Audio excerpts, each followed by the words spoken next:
Welcome to the Stronger Together podcast, brought to you by Sandpoint Strength and Conditioning.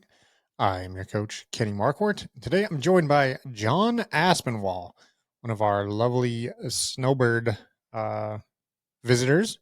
John is one of my favorite people. You can usually find us in the back of the gym giving each other a load of crap, but both laughing our butts off and having a heck of a time. I love John for a lot of reasons, but for one, he's 65 but he's still doing amazing things. In fact, I think some of his lifts, hopefully he doesn't listen to this and know this, but I think he's actually stronger than me in some areas. And I consider myself to be somewhat strong. So the fact that he's got 25 years on me and he's still stronger than me is pretty incredible. I'm excited to share his story with you, give you some of his background, and hopefully give you some ammunition for which to throw insults his way, because he sure does take pleasure in people giving him crap. So yeah, listen and enjoy. But first, we are brought to you by Momentous Supplements. I think that most people, so I take a lot of their supplements now. I have been for just a little bit, but I've really, really, really liked them. And the one thing that like we always are talking about on this podcast and with all of our clients is getting in more protein.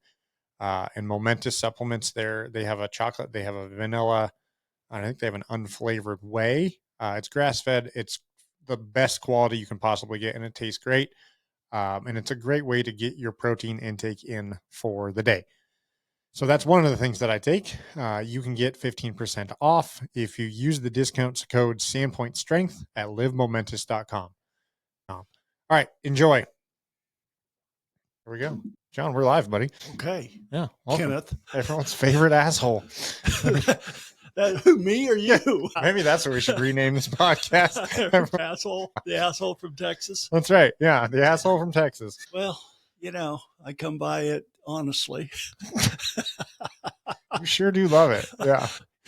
I'm one of 8 kids, and I come from a long line of shit talkers. I mean, honestly, my mom was a world champion shit talker. She could light you up. Nice. Yeah. Talk smack. And if you acted up at the dinner table, she'd take a fork right over, just a quick pop over the head. And guess what? It's pretty effective. I bet. That doesn't happen so much anymore. No, I don't think so. I was kind of talking about this at dinner with my neighbors last night. So their daughter is expecting their first grandchild, and just talking about how you don't really see any big families. Yeah. I mean, that's a rarity, yeah. Except if you're like LDS or something sure. like that. Yeah. Or, severely Catholic. Yeah. So that was just kind of that. We had 8 and neighbors had 9. Make for some fun backyard games. Again, we talked about that last night. In an interesting way, kind of that was part of what attracted my wife and I to this part of Idaho. Yeah. So we were out walking one night when we were just kind of renting a place up here, kind of get the lay of the land. And we just heard kids running and playing till dark, There weren't any parents hovering around. So getting back to that, as kids, there was always a game going, football, baseball, basketball, kick the can. We would have, probably 40 kids at least out playing kick the can. That's awesome. Middle night, Denver, Colorado. Yep. High summer. You just wear cutoffs. That's it. Nobody wears shoes. No, run out the door. Yeah. No shoes, no shirt. Yeah. Just, running wild. Yeah. Yeah. Kind of explains some of the skin cancer. Yeah. That's right. Same. Yeah. So what was that, like 1875? Yeah, about 1875. So I was born in 1959, and my eldest sibling, she was born in 47, 46. Okay. So it's a big spread. Yeah, but they were busy. You guys are pretty not super spread apart. Yeah, they did. My dad fought in the big war for like 512 days in combat. Jeez. He was part of the 57th Infantry, part of the 45th Division. They're the Thunderbirds. And they are the guys who liberated Dachau. Wow. Concentration camp. Yeah.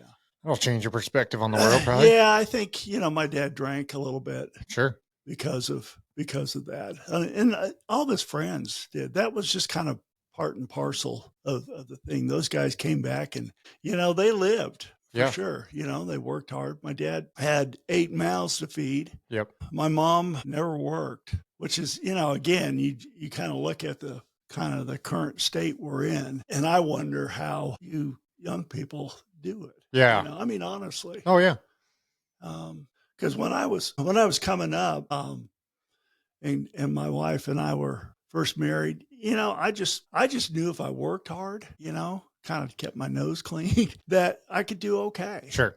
And I don't know that holds. I'd like to think it holds true today, but I think it's harder in some ways. Yeah, I think so. And again, from my perspective, I'm 40, and just watching the younger folks in my age, there's a very different set of paths. It's not as much as that. Like you said, it's not a nose clean, do the thing and expect to buy a house and retire. Right. It's just a lot different in that way. I think our first house cost $57,000. Yeah. So yeah. It was, I guess, in a lot of ways easier. There wasn't all the, political correctness, the social correctness, and, just that hopefully that trend is getting reversed. People should be judged for just who and what they do. That's equality. Yeah. Yeah. Merit-based. Yeah. Merit-based. That started to creep in, and I'm not exactly sure about the source, the ultimate source of that. After the big war, a lot of that started creeping in, and I'm sure some of that was probably by design because the Cold War was going on, and sure. and subverting the U.S. I mean, I'm sure the communists over Russia and China probably had a lot to do with that. There were a lot of socialists running around. Yeah. They infiltrated our college camp. They started in the college campuses, and then they just filtered their way down. So that is, something that is unfolding right in front of our eyes. Got an administration that's trying to weed that out. Yeah.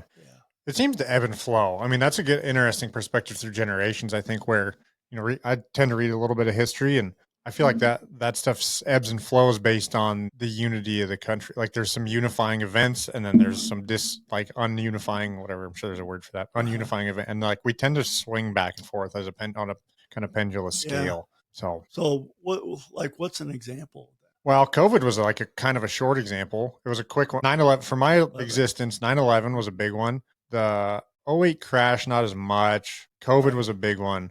But where that's like all of a sudden everybody's got to come together.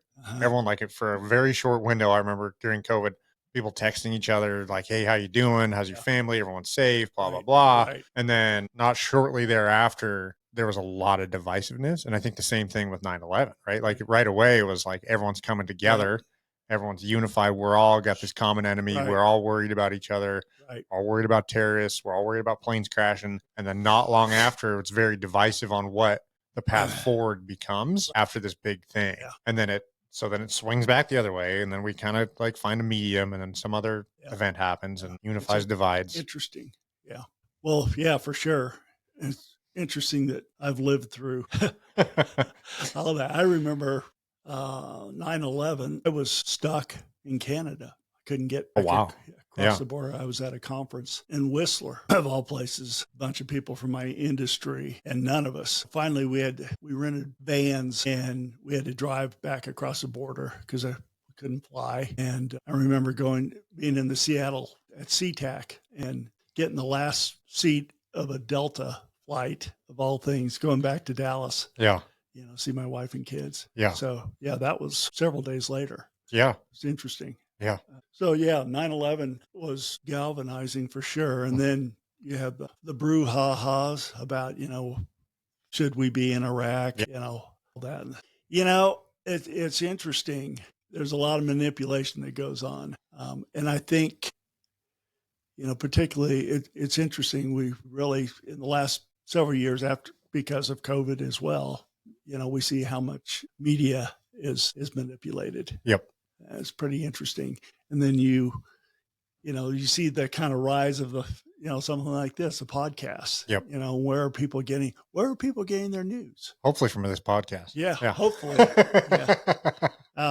So that is really interesting, particularly for an old guy like me, coming up. We still had the broadcast single on the TV, would just go off at midnight. Yeah. It would be a test pattern. Yep. So the explosion of new media, Mhm. as I would call it, Mhm. away from, I grew up, there's CBS, NBC, and ABC is pretty much it. Maybe like a PBS and a local independent station that would carry the minor league baseball games that I will watch. And, now you've got, we had Walter Cronkite, who was ABC. God, not Peter Jennings. He was a little later. Tom Brokaw, and, and everybody just kind of looked at that. That was it. But that was the news, what we didn't realize at the time, they were, they were manipulating public opinion. Sure. And they were all, somewhat left in their true ideology, which is really interesting. So, seeing what's going on today, like I said, something like this, or Joe Rogan, or any of the, independent news. Well, you'd like to think independent, but who knows? I mean, that's the thing that where you kind of try and look behind the curtain. Yeah, well, everybody has a perspective. Yeah. I do, you do. Daphne does. Yes. Daphne the dog. I get my news from Daphne. Pretty good. This is pretty good coffee. Hey, man, I told you I'm domesticated. My wife's got me well trained. I know my forks. I know my. Is she going to bring me another one? She certainly can. We'll hit the button. Or coffee. It's an interesting time to be alive. That's for sure. So as I, continue to age, I'm curious to see what comes of all. So I'm optimistic, for sure. What does the future look like? But I think that anxiety's existed for the last forever. Because I've again, reading history, looking at the fact that like when you read the things that people were saying 100 years ago about concerns about the future, I don't want things to change. I'm scared for this. I think we've been saying that forever. And I don't think that it's wrong. I just think that I find solace in that we've been worried about the future for as long as we've been alive. Oh, I think that's part of I think it makes us hopefully constructive to the future to keep that in mind. Yeah, I agree with that. Don't be so scared, John. No, it's okay. That's a good point. AI's not coming. I'm going to stop being so scared. Thank you. All right. Good job. I'm going to suck in my thumb. That would be great. It's been 65 years. We've all, this is the intervention we wanted. We were all trying to get you to stop doing that. I'm going to knock that off. Hey, where's my coffee? You know what? She's probably, are you out? You want to share mine? I'll get you a second straw. We could, let's get into the fitness. You're, what'd you say, 65? Yeah. You told me this a bunch. I keep forgetting. Yeah. You seem not to retain information. so we get along. Short-term memory issues. Every day's a new day to us. Exactly. But I mean, you're kicking a lot of ass for 65. You don't like to hear this. You get mad at me when I tell you this, but you're doing some pretty badass stuff. Well, you know what? I came up. You act like you've been there before. Okay, so when you score a touchdown, you don't go pound your chest and do all that bullshit that I see all these people do. Yep. You act like you've been there before. Yeah. Don't spend too much time patting yourself on the back, Yeah. I'm going to order you a coffee while we're sitting here. You order me a damn coffee. I mean, what is this? Hey, this is elder abuse, people. Listen. You pay good money for this elder abuse. That's right, old people. So, seriously, the way I think about things, I guess I kind of always have, but for me, I've had I played sports and had some pretty, some injuries. So my thought was, hey, I'm going to keep the weight off for one, because if I didn't, I would weigh. I mean, my dad was a really big guy, 6'2", probably 280, I got the height, my mom was a tall Kansas farm girl. I just decided that, I'm going to keep the weight off the best I can, try to eat right. And then I'm going to move. Yeah. Whatever that looks like. That means, I'm going to ride my bike. I'm going to, walk the dogs. Back when I could, before my knees were replaced, I would go run. Mm-hmm. I've since found out that's not that great for you, honestly. The cycling's much better. Yeah. It's just, if you're listening out there, if you're your hips and your knees will. It's a lot of It's a lot. It's a lot. Yeah, a ton of impact.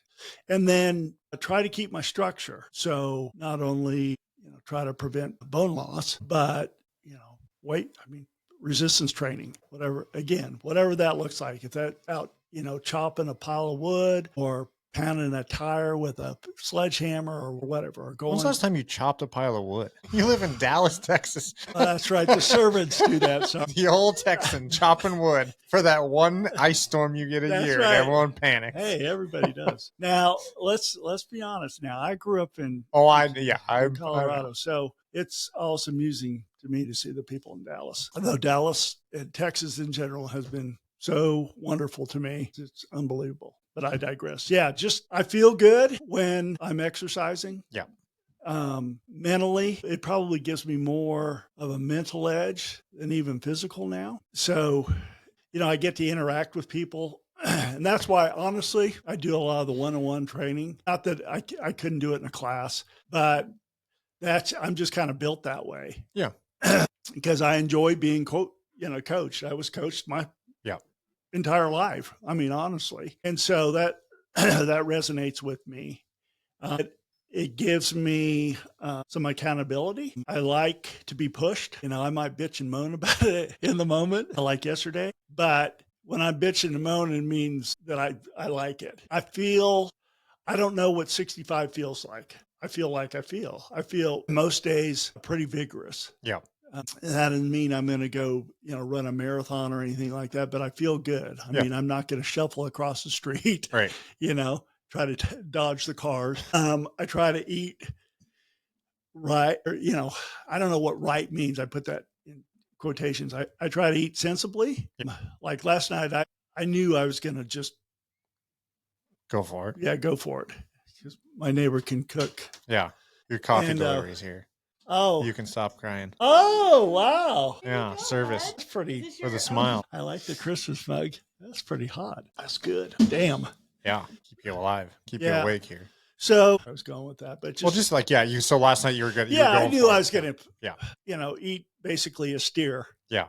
And they like to sit and watch me eat, I had two. The Lilliputians watching. I had, two whole potatoes. And then I had, probably 3-4 helpings of porterhouse steak and a bunch of salad. Yep. And, it was good. Yeah. It's great. But I eat kind of boring, I guess. I've been, that tip you guys gave on the cottage cheese was good because I picked some up. So I eat a lot, that yogurt and cottage cheese and try to eat lean helpings of protein. I have a weakness. I have a Jones for granola. I mean, I could sit there and eat oh yeah, just polish it off. I'm with you. I mean, I've sworn off ice cream, though I love it. I mean, I sit there and eat a tub of Bluebell ice cream in a New York minute. So there's certain things that I love, but they don't make me feel very good. Yeah. So I just try to swear that stuff off. And that's really kind of it. I try to eat a lot of vegetables. Yep. And beyond that, there's not that much magic to it. You got to put the work into it. And I've got a certain amount of vanity to me. I don't want to. My dad, struggled because he was heavy and he had a war injury and he couldn't really do anything. He froze his leg in a foxhole. They were pinned down and the circulation never got better. So his lower, what was it? Was his left leg or his right leg? I can't remember. I mean, it was swelled up like a basketball. So he would have one shoe was a size 13 or 14, and then the other shoe was like a size 20. And he could only wear hush puppies. I shit you not. Yeah. So those guys got, and he just fucking sucked it up and, and drove on. And he instilled that thing, I think in all of us, but, particularly the boys. I mean, we're hard. Yeah. My brothers whipped my ass pretty much until I was like, I could really start kicking their ass when I was 16, but they would beat my ass. Yeah. I'm not kidding you. And it was good for me. I needed to because so that whole thing, putting the time in, putting the work in, showing up, even if you don't freaking feel like doing it. There's a lot of days I roll up to that gym. I'm going like, fuck, I don't feel like doing this. I want to go back to bed and curl up. But that is, to me, that's just surrendering, because you pay the price for that too. Yes. Oh, yeah, for sure. No, I think there's a lot of that. Like, you've been doing it for what, damn near 50 years now. I mean, with athletics and stuff like that's like, so it's ingrained I started in you. formally training when I was 13. I started playing organized sports at 5. We played in the Young America League in Denver, Colorado, up at Eisenhower Park for the Buffaloes. That was our team. We played football and baseball, and we had great coaches. Okay. And I mean, all the, kids from that part of town that eventually, those were the guys. Some guys, kids would drop out. It wasn't really for them, they wanted to do the science fair or something. But for us, that was life. Yeah. And so we played, and my brothers were mean race. They really were. I mean, I was a wussy compared. Yeah. I mean, they're nuts. Yeah. Just, nuts. And my older brother, James, was really a stud. They called him Beast. He's like 6'5", and in high school, probably 230. Yeah. A tight end, a linebacker. Got recruited by Colorado, played football and baseball. He was a great baseball player. He got drafted by the Pirates. Didn't go, but just, he just had it, And so I would see that, and that, I don't say necessarily inspired me. It's like there's some degree of fear. It's like, I better fucking sack it up and, do this. Or, he'll make fun of me. Still got his voice in your head. Yeah. Now I've replaced him. Yeah. You little wussy. Yeah. You little wussy. Good. So, in retrospect, I wish they didn't do like they do today and hold kids back. Yeah. So I was, by that time, I'm sure my mom was going, get this freaking kid out of my house. So I'm playing with the older kids. And I remember graduating, high school at 17, being on a college campus at 17. I had no business whatsoever being on a college campus. Yeah. Playing football. I mean, I didn't know the difference between, sick 'em and come here. So, but yeah, that athletics was a huge part of my life. Yeah. I mean, I wanted to be some kind of any professional athlete, baseball or football. And, honestly, I was a really good baseball player. I played on a couple Denver all-star teams as a kid, and my eyesight I got nearsighted. It's like, just turning 16, I couldn't hit a freaking curveball. I couldn't pick up the spin. Yeah. If you throw a fastball, I'd take you a yard. So that kind of derailed that. So I just kind of gravitated, I said, well, I'll just focus on football and, played at a small college, and that was it, So, but that was good for me, that discipline, training and, playing when you're not feeling your best. And so that kind of carried forward into my business career.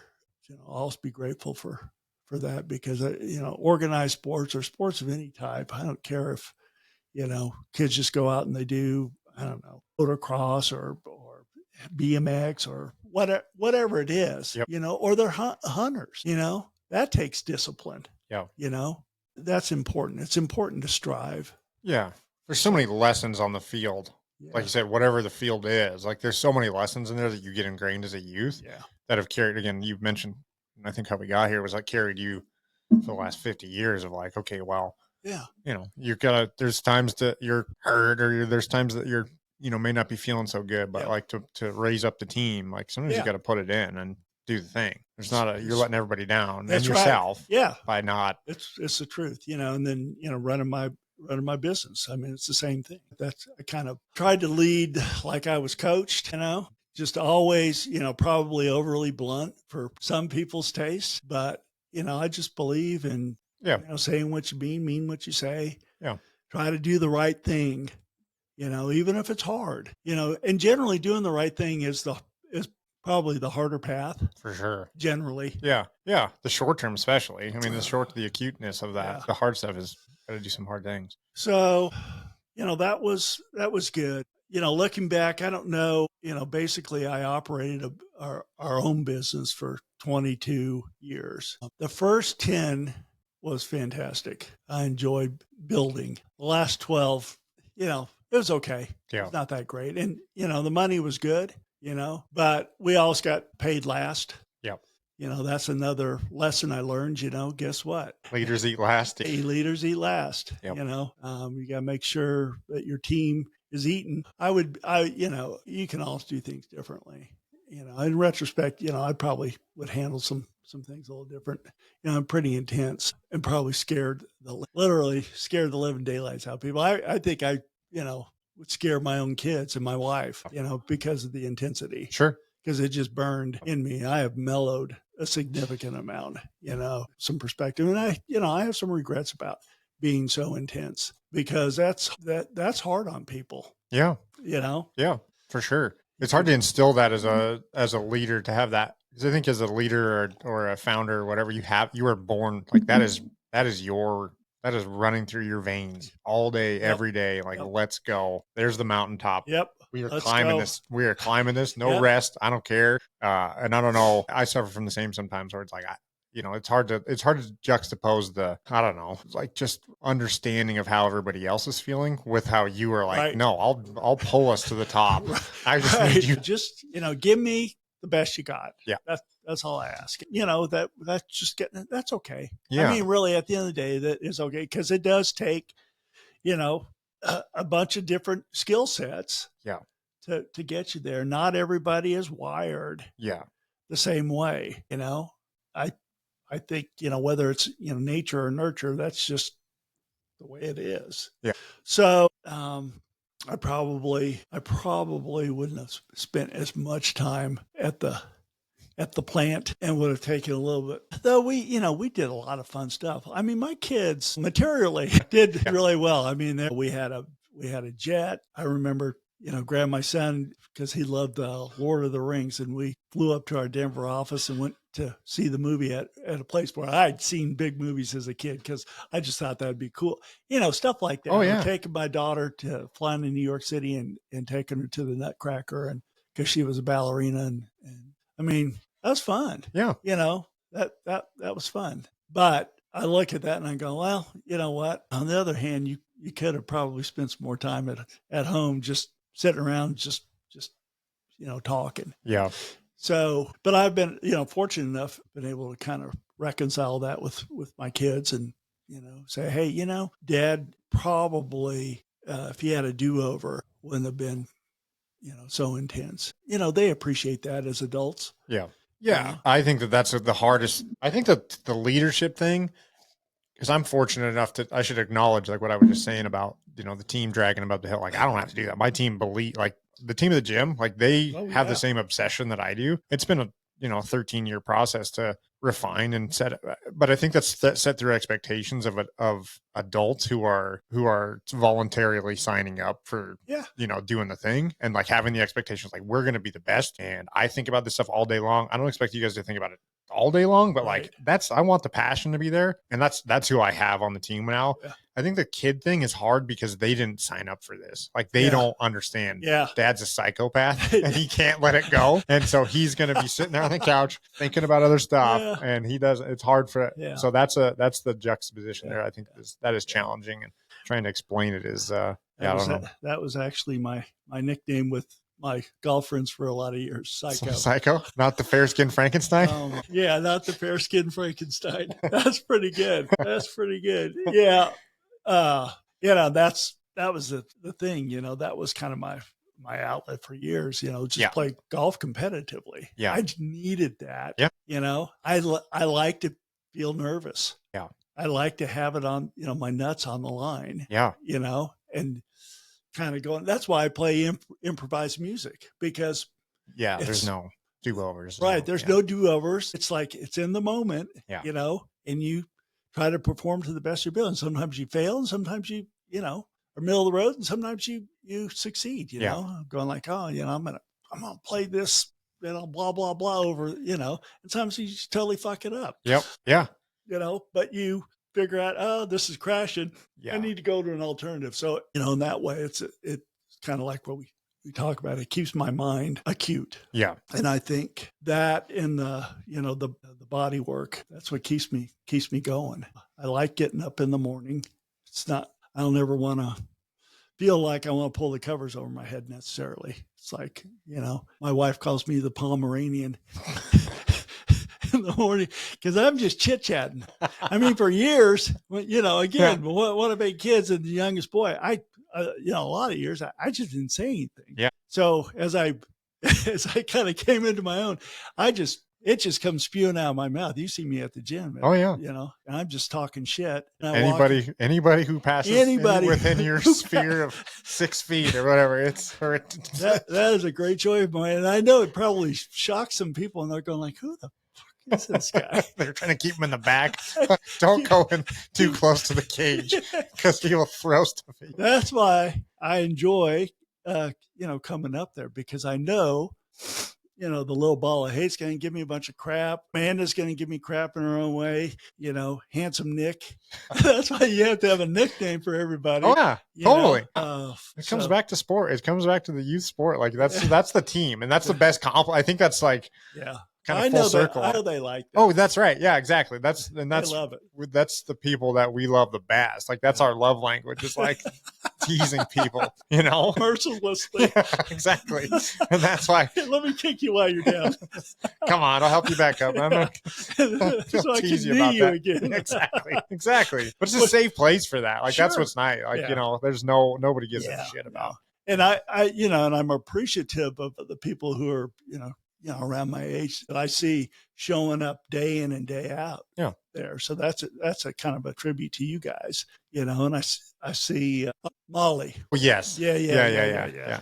That's fun. Yeah, totally. Yeah. Yeah. You were bleeding for weeks after that. Yeah. We're not gonna say that in public. What happened? We had a little weepage. You may have the record for the most blood at our gym. Well, that's true. I think you are the crown champion. Well, you got a long kind of a distant lead. Yeah, I do. I like taping stuff up with duct tape too. You know what? Most of it's probably cancerous anyways. Might as well shave it off anyway. It's true.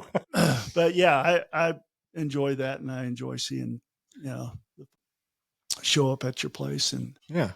It makes the world go round. That's right. So, well, I've taken up about an hour of your time. I know you got a big, busy day. I'm sure. Whatever. Taking another nap. Yeah, I'm gonna take a nap. Take a nap. I'm gonna go chop some wood. I'm gonna go practice for my big gig tonight. Oh yeah, CDA, and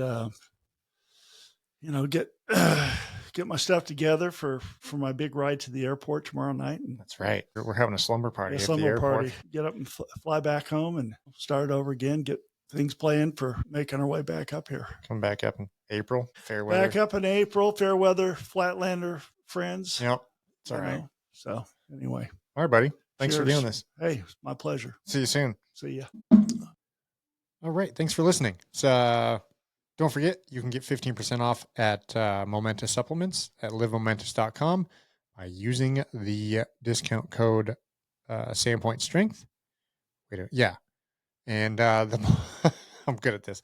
The Born Primitive discount is Sandpoint 15. I think I messed that up in the intro. So Sandpoint 15 for all your awesome workout gear and outdoors gear, which is my favorite.